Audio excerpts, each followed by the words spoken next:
সুপ্রিয় শিক্ষার্থী, তোমাদেরকে আবারও অনলাইন ক্লাসে স্বাগত জানাচ্ছি। আমি আজ দ্বিতীয় বর্ষের দ্বিতীয় ক্লাস নেব। আজ আমি তোমাদেরকে আমাদের অর্থনীতি দ্বিতীয় পত্রে বাংলাদেশের কৃষি পড়াবো। কিন্তু তোমাদেরকে এই বিষয়ে পাঠদান করবার পূর্বে আমি আমার পরিচয়টা তোমাদেরকে জানিয়ে দিই। আমি সাধনা রানী কর্মকার, প্রভাষক, অর্থনীতি বিভাগ, চুকনগর ডিগ্রি কলেজ, চুকনগর, ডুমুরিয়া, খুলনা। আজকে আমাদের পাঠের বিষয় হচ্ছে বাংলাদেশের কৃষি। বাংলাদেশের কৃষি এটা যদি আমাদেরকে জানতে হয় তাহলে আমরা জানবো যে কৃষি বা বাংলাদেশের কৃষির ভেতর থেকে আমরা কোন কোন বিষয়গুলো আজ অধ্যয়ন করতে চলেছি।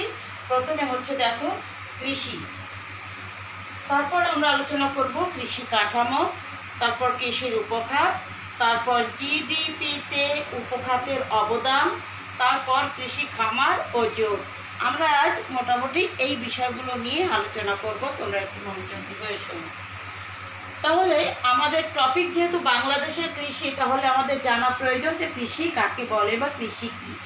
কৃষি হচ্ছে মাটি কর্ষণ, বীজ বপন, চারা তৈরি, ফসল উৎপাদন, ফসল সংরক্ষণ এবং বাজারজাতকরণ।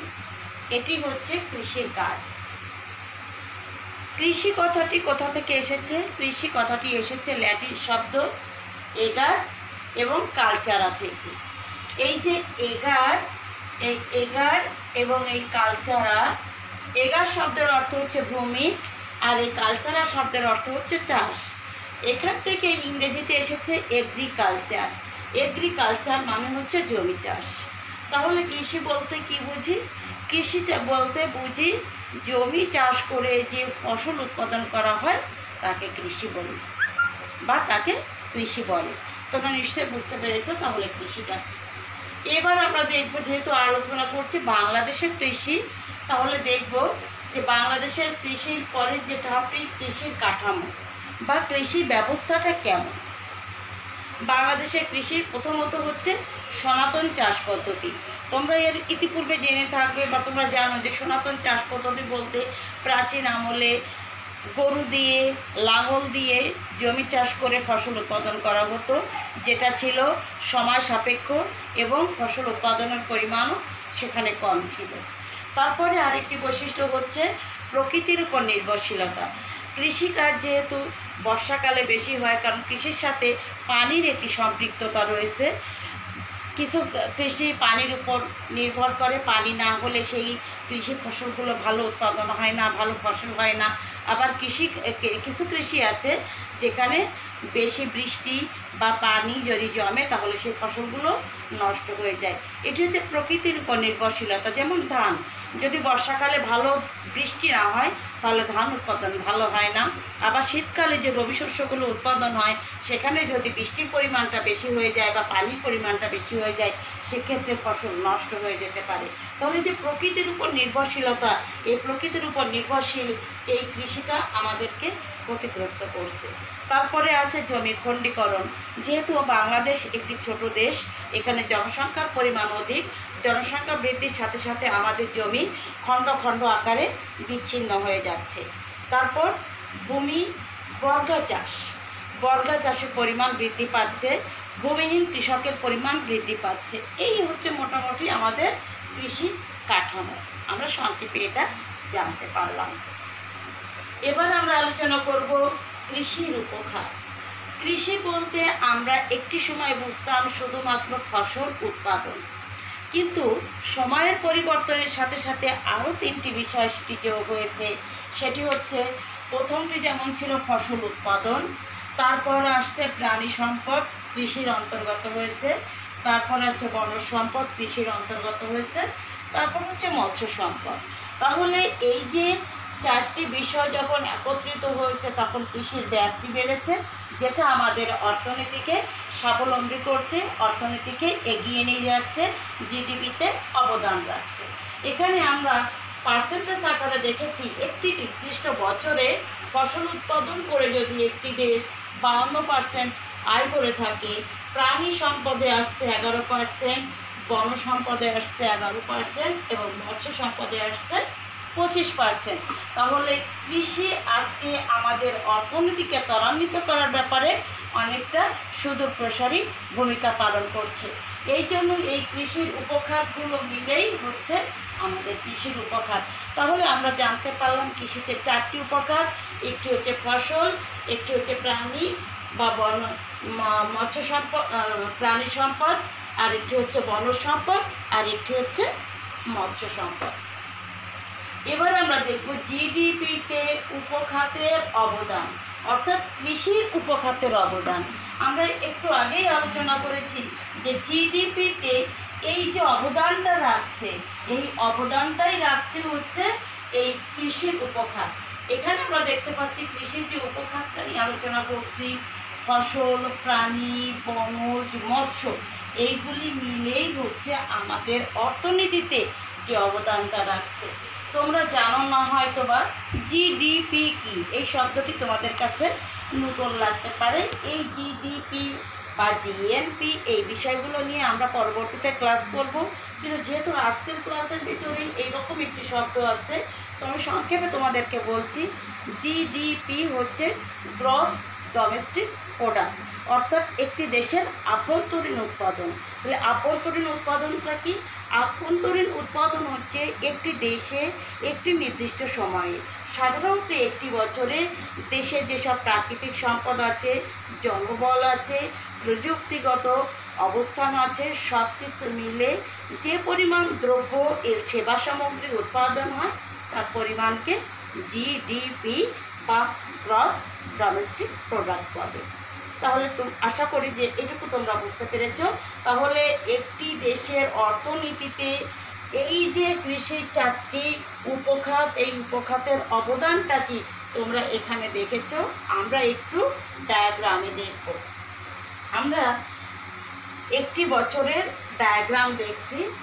আমরা এখানে দেখতে পাচ্ছি যে এই যে প্রথম যে ডায়াগ্রামটা এখানে আমি লিখেছি, এখানে দেখাচ্ছে এটা হচ্ছে কৃষি। কৃষিতে একটি বছরে 14.10%, 14 যেখানে কৃষি খাতের অবদান হচ্ছে 14.10%। ফসল খাতের উৎপাদন হচ্ছে 7.37%।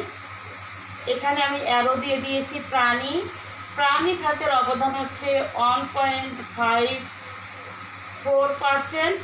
বনজ খাতের অবদান হচ্ছে 1.363% এবং মৎস্য খাতের অবদান হচ্ছে 3.57%।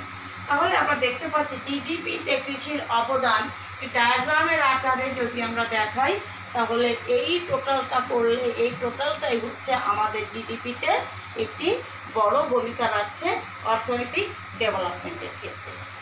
এবার আমি আলোচনা করব কৃষি খামার এবং কৃষি জোট। কৃষি খামার এবং কৃষি জোট। কৃষি খামার এবং জোট এই দুটি কথা আমাদের কাছে সবসময় একরকম মনে হলেও হতে পারে, কিন্তু বিষয়টা হচ্ছে কৃষি খামার হচ্ছে একটি পরিবারের বা একজন ব্যক্তির জীবন নির্ধারণের জন্য যতটুকু প্রয়োজন বা নিজের যে আকারের জমিটা আছে এই জমিটা চাষবাস করাটাকেই হচ্ছে কৃষি খামার বলে। কৃষি জোটটা কি? একাধিক কৃষি খামার মিলে হচ্ছে কৃষি জোট। তাহলে আমরা যদি পার্থক্যর দিকে তাকাই, তাহলে কৃষি খামারের আকৃতি ছোট এবং কৃষি জোটের আকৃতিটা হচ্ছে বড়।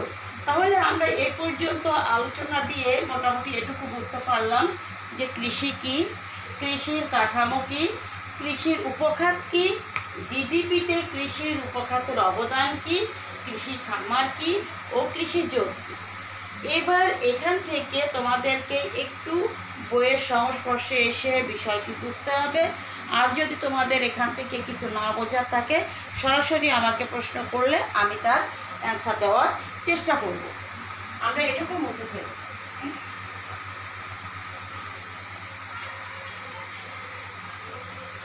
এবার আমরা আলোচনা করব কৃষি খামারের প্রকারভেদ। আমরা কৃষি খামারে 4 ধরনের কৃষি খামার দেখতে পাই। তো কৃষি খামারের প্রকারভেদ আমি একটু সংক্ষেপে লিখব। প্রকারভেদ,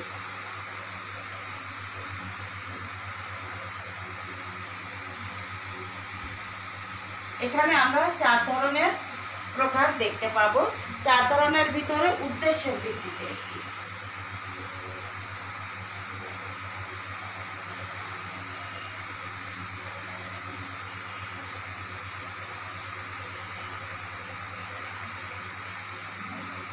উদ্দেশ্যের ভিত্তিতে কৃষি খামার, উৎপাদনের ভিত্তিতে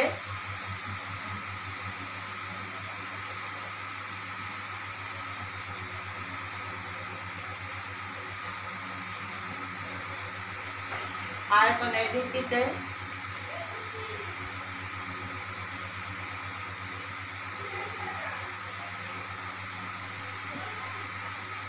মালিকানার ভিত্তিতে।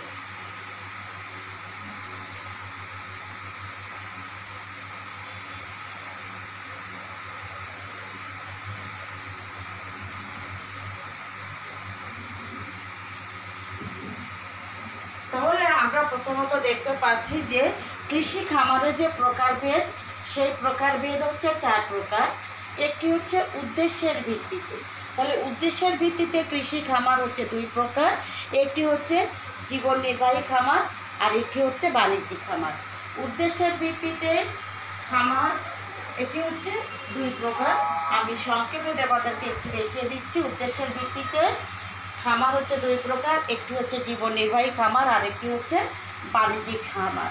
আমি সংক্ষেপে বলি, জীবন নির্বাহী খামারটা হচ্ছে শুধুমাত্র জীবন ধারণের জন্য যে খামারটা পরিচালনা করা হয় সেটি হচ্ছে জীবন নির্বাহী খামার। আরেকটি কোনটা বললাম, আরেকটি হচ্ছে বাণিজ্যিক খামার।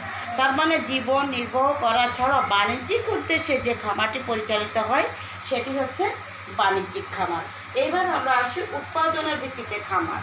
উৎপাদনের ভিত্তিতে খামারটি হচ্ছে আবার 3 প্রকার। উৎপাদনের ভিত্তিতে খামার 3 প্রকার কি কি? বিশেষায়িত খামার, তার মানে কিছু কিছু খামার আছে যে খামারে বিশেষ বিশেষ কোনো ফসল বা বিশেষ বিশেষ কোনো উৎপাদন ভালো হয়ে থাকে। আর একটি হচ্ছে বহুমুখী খামার। বহুমুখী খামার হচ্ছে এমন একটি খামার যে খামারে একই সাথে বিভিন্ন রকম ফসল উৎপাদন করা সম্ভব, বা একই জমিতে ফসল বা মৎস্য চাষ বা পশু চাষ করা সম্ভব। আর একটি হচ্ছে মিশ্র খামার।